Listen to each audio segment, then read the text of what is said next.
उद्योग के लिहाज से किस तरह से देखते हैं, क्योंकि बजट की ही बात हो रही है, तो इंडस्ट्री जो है वो किस तरह की उम्मीद कर रही थी, क्योंकि इंफ्रास्ट्रक्चर जो है वो बेहतर जितना ज़्यादा होगा इंडस्ट्री के लिए उतना ही फायदा होगा।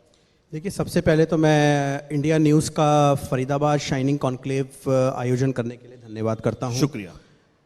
अगर मैं उद्योग जगत की इंडस्ट्रीज़ की बात करूं तो नेशनल बजट में डेफिनेटली मोदी जी का जो एक विज़न है हमारे प्रधानमंत्री जी का, वो उन्होंने बहुत ही इकोनॉमिकली बैलेंस बजट पेश किया है निर्मला सीतारमण जी ने। और उसमें उद्योग जगत में उन्होंने एक पीएम गति शक्ति का 7 इंजन्स का उन्होंने जो इंट्रोडक्शन किया, जिसमें road, railways, waterways, mass transport, सब जगह उन्होंने काफ़ी आगे बढ़ने वाला श्रम उन्होंने लेके आए हैं।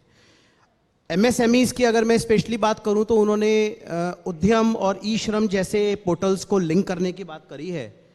और लिंक करने के साथ साथ उन्होंने ये भी बताया है कि तकरीबन 130 लाख एमएसएमईज़ को क्रेडिबिलिटी स्कीम जो उनकी है उसके द्वारा जोड़ा जाएगा, और इसके लिए 50,000 करोड़ का एक्स्ट्रा प्रावधान उन्होंने एमएसएमईज़ के लिए इसमें लेके आए हैं।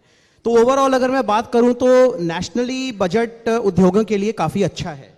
मगर मैं फरीदाबाद की अगर मैं बात करूं, हरियाणा बजट की बात करूं, मुख्यमंत्री मनोहर लाल जी ने जो बजट पेश किया उसमें उन्होंने पुअर लोगों की तरफ ज़्यादा फोकस किया।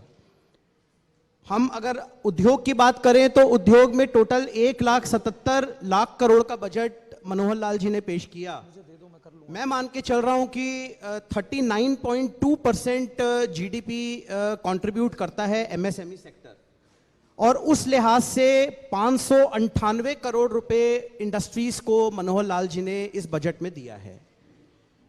अगर मैं परसेंटेज की बात करूं तो it is close to 0.5%, which I think is very less for industries, for MSMEs, for the development, क्योंकि हम MSME को हम मेक इन इंडिया की बात करते हैं, हम चाइना से बाहर होके अपने इंडिया में एक बहुत बड़ा मैन्युफैक्चरिंग सेक्टर डेवलप करने की बात करते हैं।